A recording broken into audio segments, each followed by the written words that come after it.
بالله من الشيطان الرجيم. بسم الله الرحمن الرحيم. السلام عليكم ورحمة الله وبركاته. الحمد لله رب العالمين بنعمته تتم الصالحات. أشهد أن لا إله إلا الله وأشهد أن سيدنا محمدا عبده ورسوله. اللهم صل وسلم على سيدنا محمد وعلى آله وصحبه أجمعين.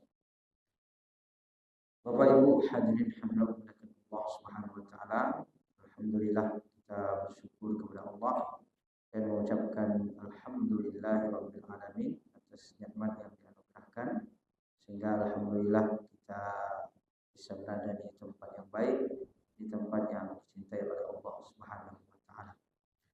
Salawat dan salam kita sampaikan kepada Nabi kita Muhammad sallallahu alaihi wasallam. Kita mengucapkan Allahumma shalli ala sayyidina Muhammad wa ala ali sayyidina Muhammad. Assalamu alayka ya Rasulullah, assalamu alayka ya Habibullah. Bapak Ibu hadirin hadirat melakukan Allah Subhanahu wa taala, kita lanjutkan kembali kajian kita dalam tema tentang tauhid dan kita membahas tentang perkara sam'iyat, yaitu adalah sifatnya keyakinan yang berasal dari khabar atau Al-Quran dan sunnah Rasulullah SAW yang menjadi pijakan terhadap keyakinan tersebut. Dan kita masih membahas tentang ahwalul kubur wal hayah al-barzakhiyah, itu tentang kondisi alam kubur dan juga kehidupan alam barzakh.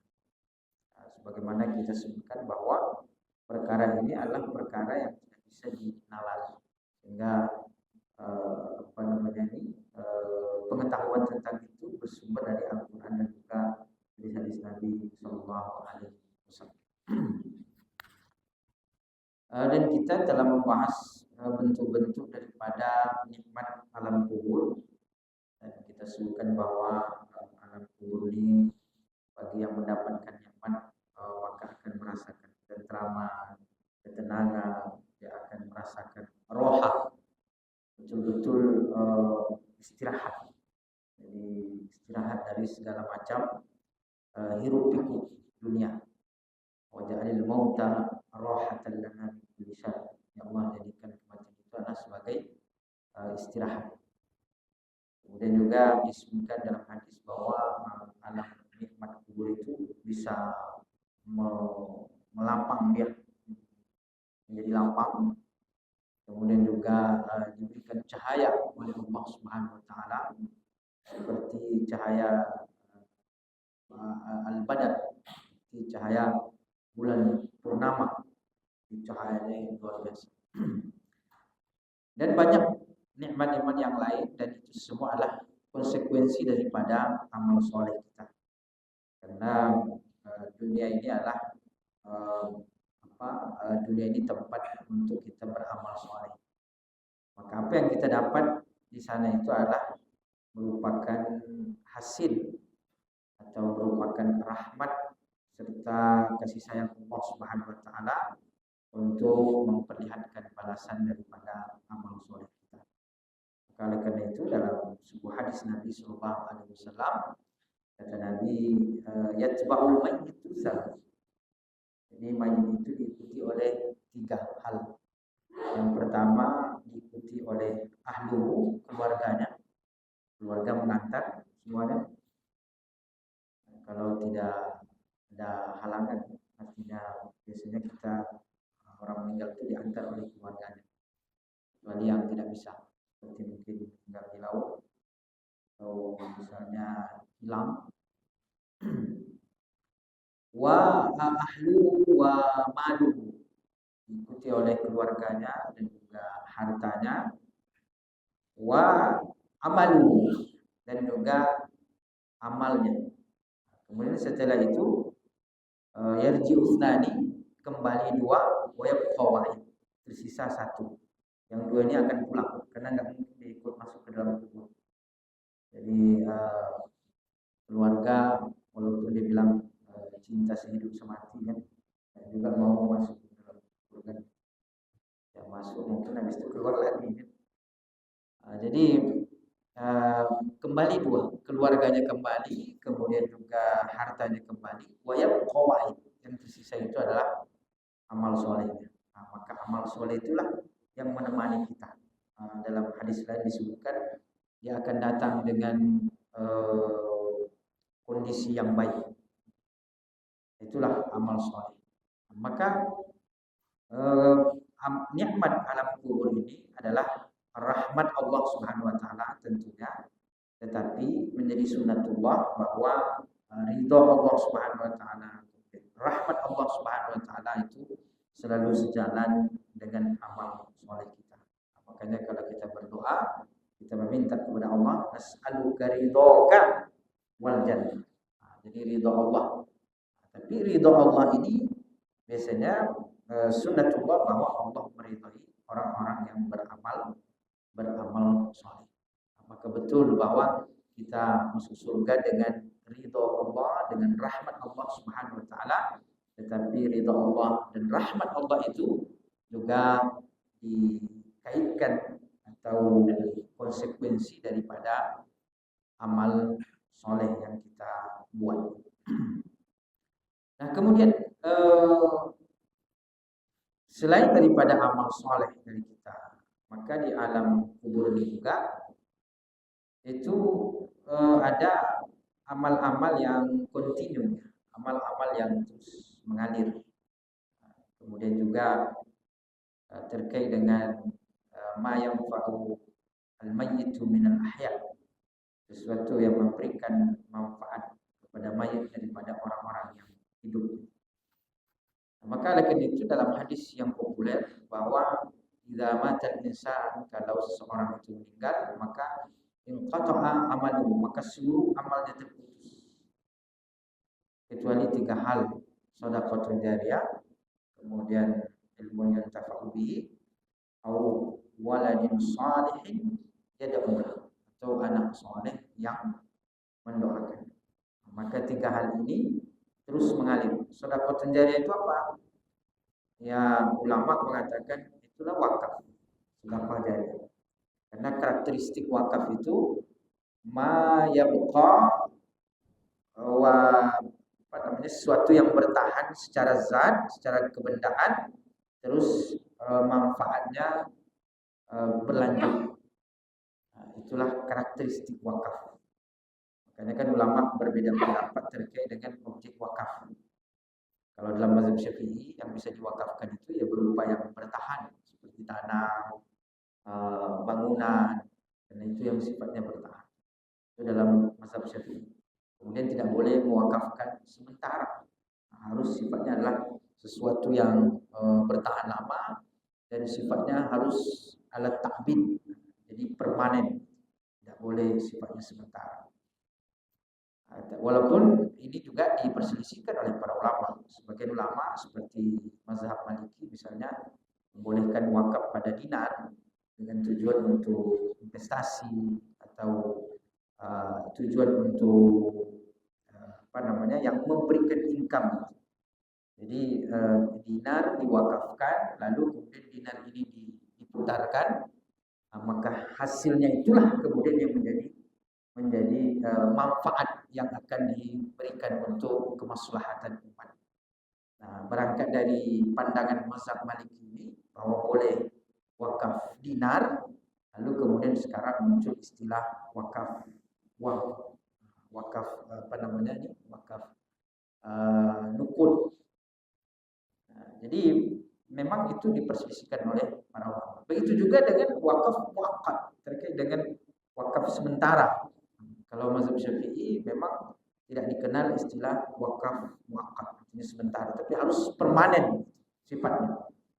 Tapi dalam mazhab Maliki boleh mewakafkan sesuatu yang sifatnya sementara, seperti misalnya mewakafkan rumah, manfaatnya sementara, dipakai untuk rumah tahfiz, dipakai untuk tempat tinggal para pelajar. Nanti setelah selesai kemudian ditarik kembali dalam jangka setahun, 2 tahun, 3 tahun. Nah, itu Boleh dalam mazhab Imam Malik. Dan untuk mengembangkan potensi wakaf yang begitu hebat, yang begitu besar di Indonesia ini, maka kemudian para ulama mencoba untuk meramu nih pendapat-pendapat ulama. Jadi tidak terkungkung dalam satu pendapat. Jadi bisa berkembang terus. Dan BRK Syariah termasuk yang mengembangkan. Dan Ustaz Noki sebagai guru besarnya beliau pakar di sini. Nah, jadi intinya bahwa ini adalah amal-amal soleh yang sifatnya kata para ulama itu terus mengalir. Maka wakaf, sedekah jariah tadi, kemudian ilmu yang bermanfaat. Maka kita ini menyebarkan ilmu tidak terbatas.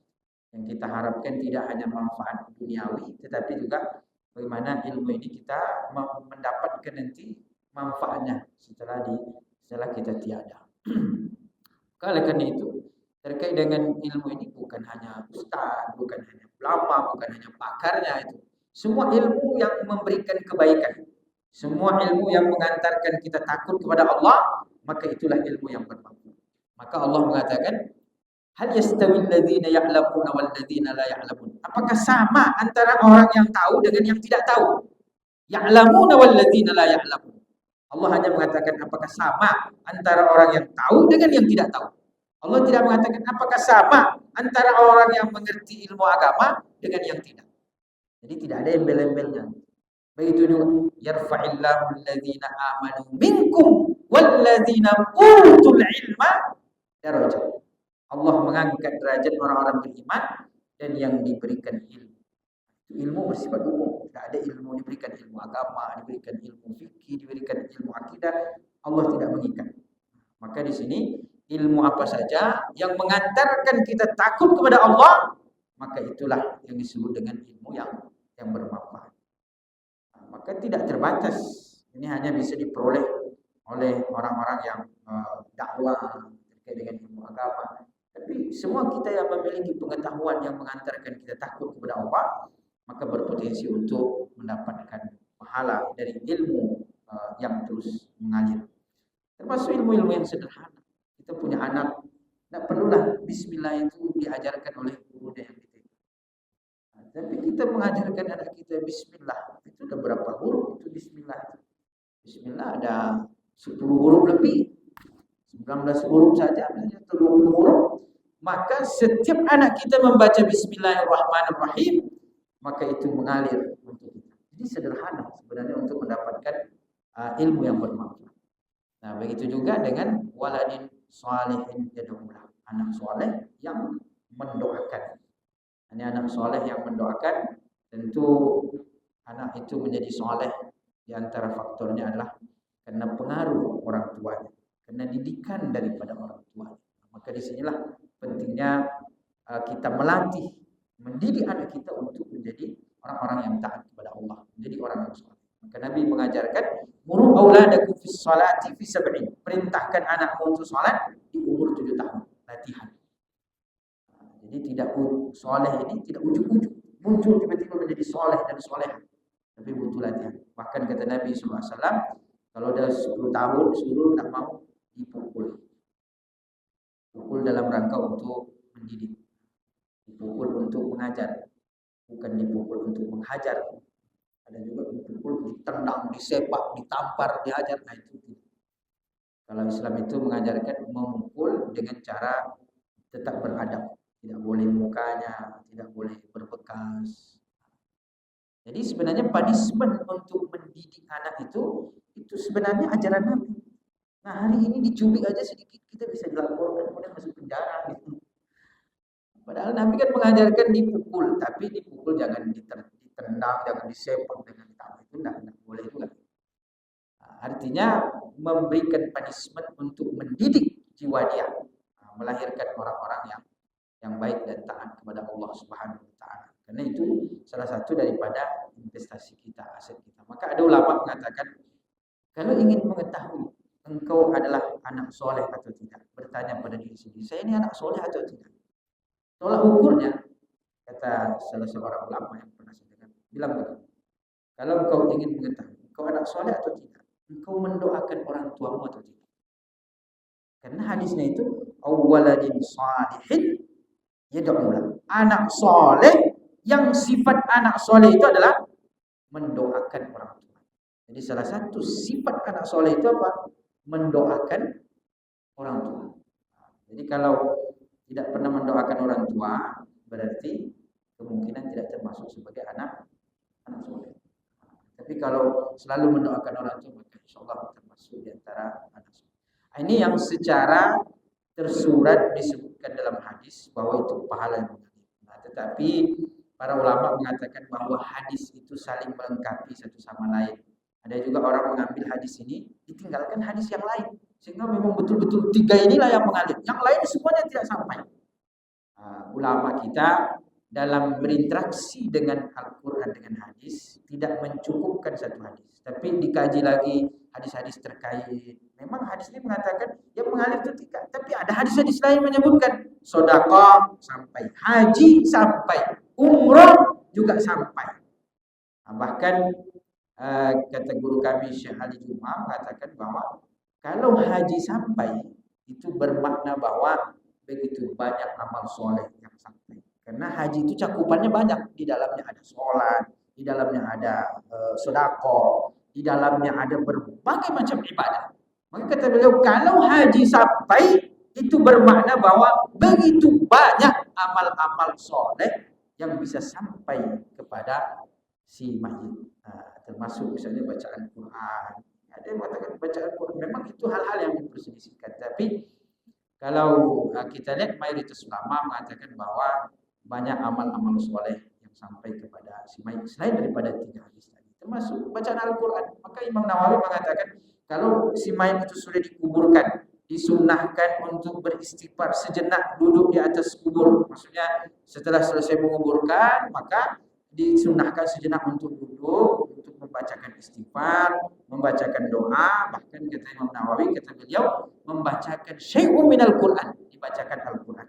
Wa in khatamu, kalau mereka menghatamkan Al-Quran, maka itu lebih afdal. Itu Imam Nawawi, ulama besar ahli hadis, ahli.